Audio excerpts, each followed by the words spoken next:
So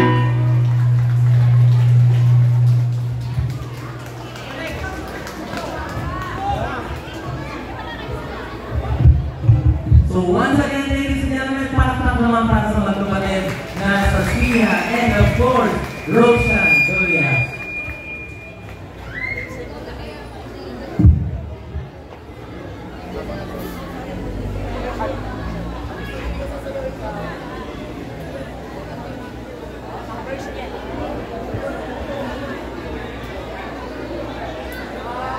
Ladies and gentlemen, we announce syempre ang pagdating ng pinakamamahal na TV planter. Okay. Let's welcome Engineer Richard De Fontoro. At syempre, papahayag ba naman tayong hindi namin maririnig yung kanyang tinig, di ba? Excited tayo kanina marinig siya. Okay. Engineer, gusto mo namin kayo marinig.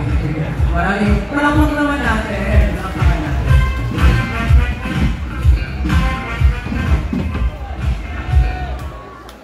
Magandang gabi sa inyo lahat. Happy Fiesta. I've been attending from Fiesta ng Batman and ito na yung isa sa mga pinakamasayang Fiesta na natin because siguro it's being organized. So yung Fiesta na to, maraming salamat po for organized Fiesta. Good luck, happy Fiesta, and maraming salamat sa well-organized Fiesta. On behalf of President, salamat kami sa inyo lahat. Thank you and maraming kami sa inyo lahat.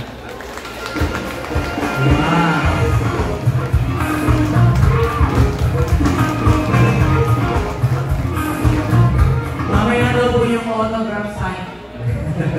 Nadaming fans, ano? Parang last year, parang dapat kasama din natin sila, no? Pero grateful we are kasi ngayon kasama natin sila and na-appreciate na yung ating preparation. So, ginawa po ito para po sa inyong lahat. Now, we will now move to our contest proper para sa ating pong presentation for every zone. But before that, allow me to introduce to you our board of judges. First off, our first judge is the Quality, Environment, Safety and Health Department of First Gen Hydropower Corporation employee, of course. Dahil siya po yung isa sa, kumbaga, haligi din. Ayan, dahil isa sa mga leader din ng First Gen. Let's welcome, ladies and gentlemen, Engineer Victor Emmanuel Viloria.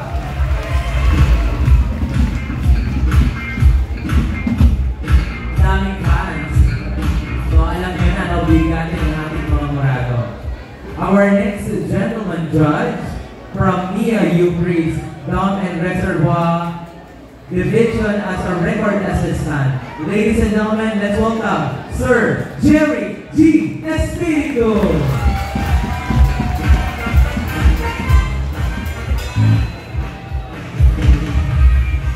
The only flower among the thorns, sabi nga nila, among our judges.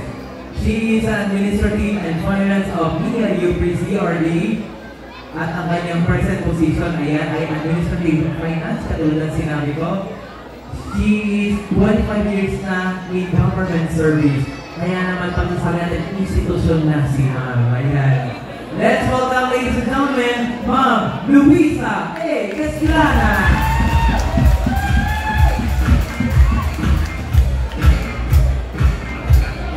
So, alam niyo po, yung pinakamabigat po, ayan, na responsibilidad ngayong gabi ay nasa kanila po mga kamay. So alam na po natin na kapag silang pumili with their credentials, alam natin na credible talaga sila as a judge. So kaya nga mamaya, naiintindihan natin that the decision is final. Ayan. So huhusgahan nila ang lahat na magpe-perform ngayong gabi sa pamamagitan ng sumusunod na criteria. Performance, 50%. Kung kayo po ay sabay-sabay, nakaka-enjoy at mabili-biling panoorin at kayo po ay talagang masigla sa inyong pagkatanghal that compose 50% of your score. Choreography. Kung maganda ang inyong inda, merong originality ang mga steps, kayo po ay bibigyan ng 30% na puntos. At para naman sa overall impact, okay, syempre kailangan nakasabay ang saliw sa dugtog. At the same time, malakas ang audience impact. At yan ay binubuo ng 20% ng ating pong criteria sa kabuuang 100%. And to begin our contest, are you ready? Malakas na sigaw at palakpak! At ang unang magtatanghal sa pangunguna ni Councilor Judita Tobias, let's welcome our contestant number 1.